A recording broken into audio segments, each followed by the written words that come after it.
Imagine if your laptop could shrink until it fit inside your pocket. I'm not talking about a tablet and not a phone. A real laptop running Windows with ports, a hinge, a fan, and even a keyboard. This here is the GPD Micro PC 2. And when I first held it, I'll be honest, I wasn't really sure whether to laugh at how absurdly small it is, or marvel at the fact that this actually works. Because laptops were supposed to keep getting smaller. And then at some point we stopped. We all agreed that 13 or 14 inches was portable enough. But this device asks a different question entirely. What if we kept going? So let's hop in and find out.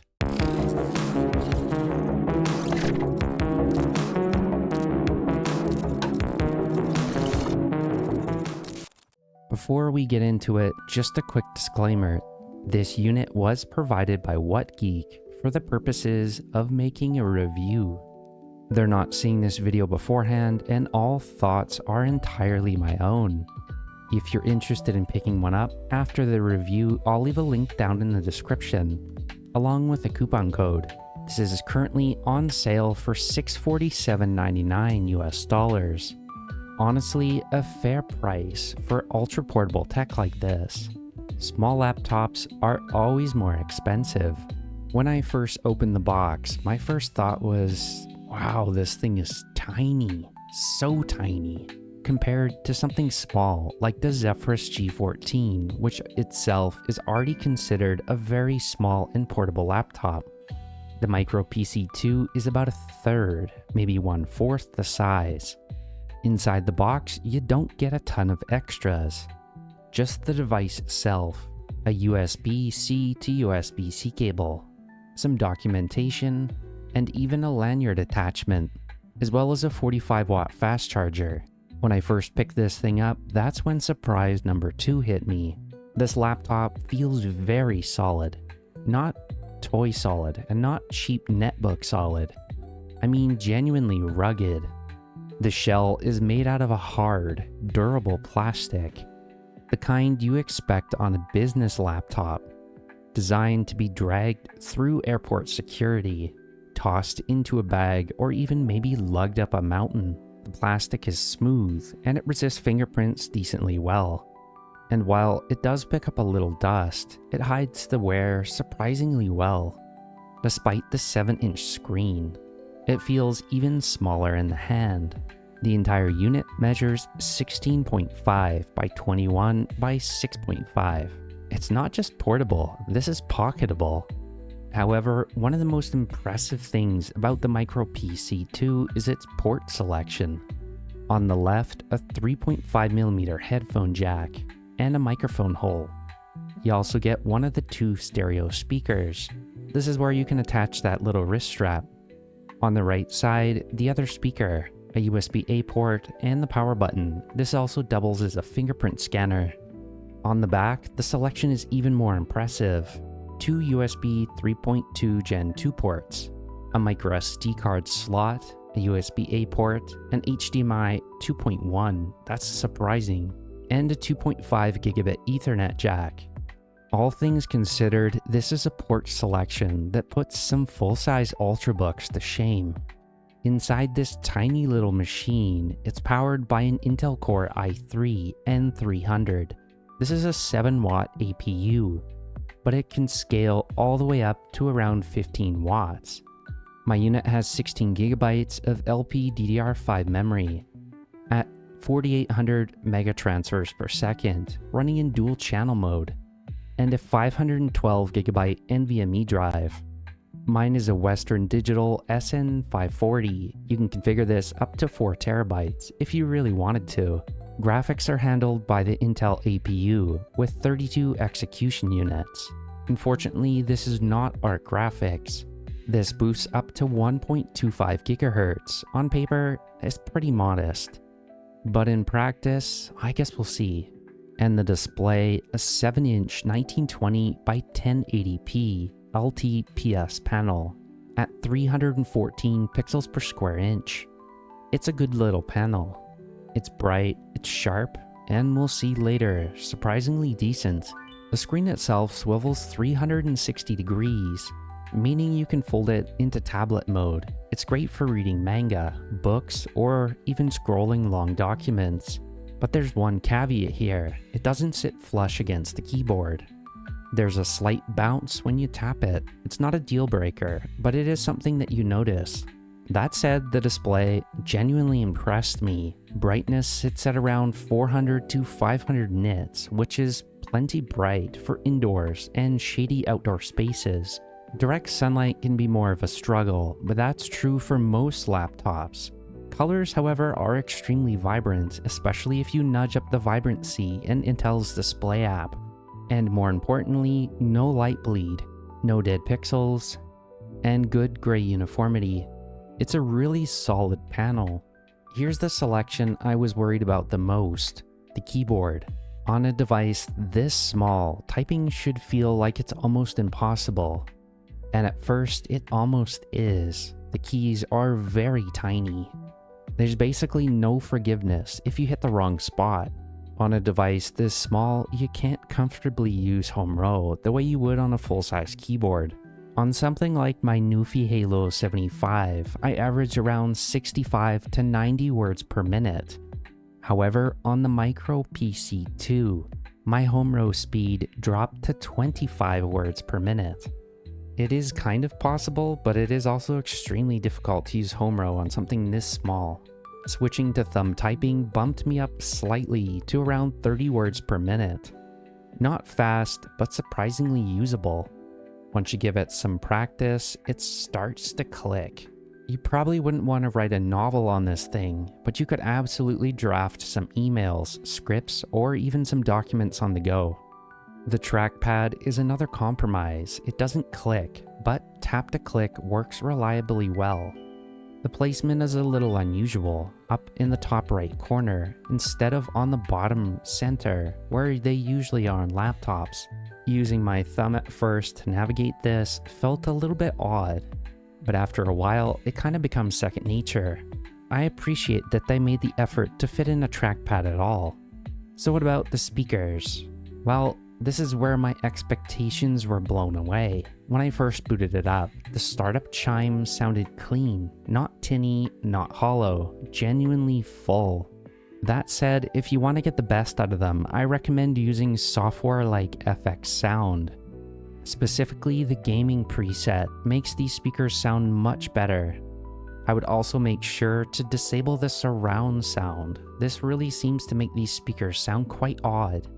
With that, these speakers sound better than they have any right to be in a device this small. So what about the everyday usability with something this small? This is where the Micro PC 2 really starts to shine. It feels surreal to use something like Windows 11 on something this tiny. Not a stripped down tablet OS, not Android, Windows. With multiple windows, task manager, apps, the works. This is a full-blown PC. GPD kept the install clean, no extra software, no bloat, just Windows, with the default usual Windows bloat. My install initially started in Chinese, but switching to English as soon as the install process started. I did also do a full scan through the entire device with Avast and Malwarebytes. Malware scans came up clean. The storage came partitioned kind of oddly. There was a 300GB Windows partition, with an empty 260GB free, and a second 160GB partition. But I was able to merge them using Partition Wizard, giving me a single 460GB C drive. Pretty easy fix. For casual use, watching YouTube at a cafe, writing, checking email, this little laptop is a dream. It's also completely whisper silent most of the time, even under load. The fan sounds like a soft whoosh. Temperatures hover around 45 to 60 degrees Celsius, far below the throttling point. And most importantly, there's no heat on your hands. It literally fits in any bag. My TomTalk backpack, or my sling, heck, even a jacket pocket. Compared to something like the ROG Ally X or the AYN Odin, it's smaller still, but it is about the same thickness as the ROG Ally X. But the overall footprint is much smaller. So what about the performance on this little guy? In CPU-Z at 7 watts, it scored 1900 multi-core with 377 single thread. With that bumped up to 12 watts, it jumps just over 2200 for multi-threaded. The benchmark for single thread at 12 watts is just over 418. In practice, the CPU runs between 1.7 and 3.5 GHz, depending of course on load. RAM usage in Windows hovers around the 8.5 GB mark, leaving plenty of headroom. It all depends what you're doing. And here's the real surprise. Gaming. No, you won't be playing Cyberpunk on this thing. But for some lighter titles, it's shockingly capable. For light visual novels like Coffee Talk, smooth, at 6 watts. An RTS like Age of Empires 2 HD, absolutely no problem. This one does push the TDP up to about 10 to 11 watts, but it still runs great. Sonic Mania 1080p, handled absolutely fine. And then there's Hollow Knight Silksong. At 720p, the Micro PC 2 managed to run it at almost 120 FPS, nearly flawlessly, drawing around 11 to 12 watts of power. Your results seem to vary a little bit if this is plugged in or if you're playing portably, but even playing portably, it's getting around 100 FPS. That's really impressive for this little package. Even at 1080p borderless with lower particles and blur, it hits 85 to 100 FPS. That's truly incredible for such a tiny, efficient APU. So what about the battery and the charging on this little PC? The GPD Micro PC 2 runs a 27.5 watt-hour battery, which given the size of this machine is about what you expect. And it gives us some very real-world numbers to work with. Here's the results that I logged in my testing at full brightness with Bluetooth and Wi-Fi on. Coffee Talk Episode 2 managed to get 3 hours and 36 minutes. Sonic Mania 1080p full screen was at just over an hour and a half. Age of Empires 2 HD 2 hours and 38 minutes. Here's one that surprised me. Hollow Knight Silksong at 720p was 2 hours and 18 minutes. And of course, I had to test regular YouTube streaming at 1080p, 3 hours and 56 minutes. However, I'm pretty confident I could get this probably to about 4.5 hours, maybe 5 hours at the absolute peak. Realistically, you're looking anywhere from about 2 to 4 hours, depending on the workload, with heavier games pushing more towards that 2-hour mark. For lighter media, stretching closer to the 4. That makes it a solid lunch break and a bit more machine if you're gaming, or a full workday companion if you're only dipping into YouTube, email, and of course browsing the web.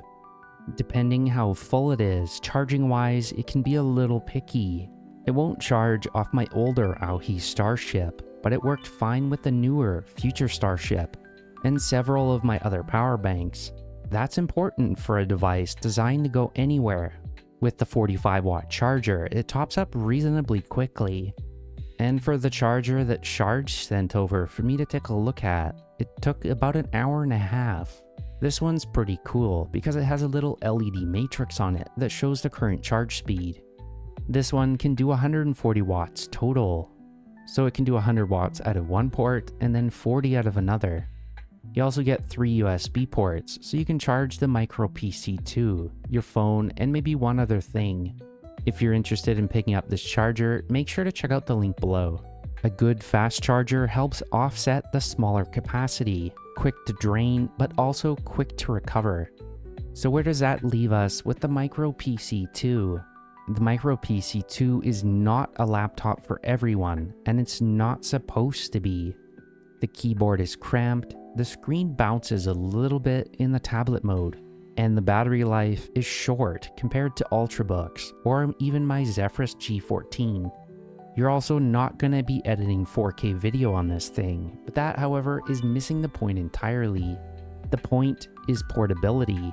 To have a real Windows laptop with a good array of ports, storage, expandability, and a CPU that's strong enough that you can fit into your pocket.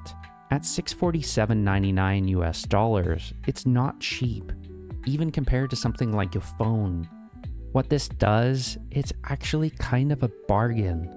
It's solid, it's rugged, surprisingly usable, and shockingly fun. I've had a lot of people do double glances just looking at me sitting using this little thing. If you need a tiny machine for work on the go, some light gaming, a little bit of writing, or just the novelty of having a full laptop in your pocket, then this is it. Because sometimes the most exciting devices aren't the biggest or the most powerful. They're the ones that remind us technology didn't have to stop at being portable enough. It could keep going. And this is what happens when it does. If you enjoyed this video, make sure to subscribe, and I'll catch you in the next one. Happy gaming.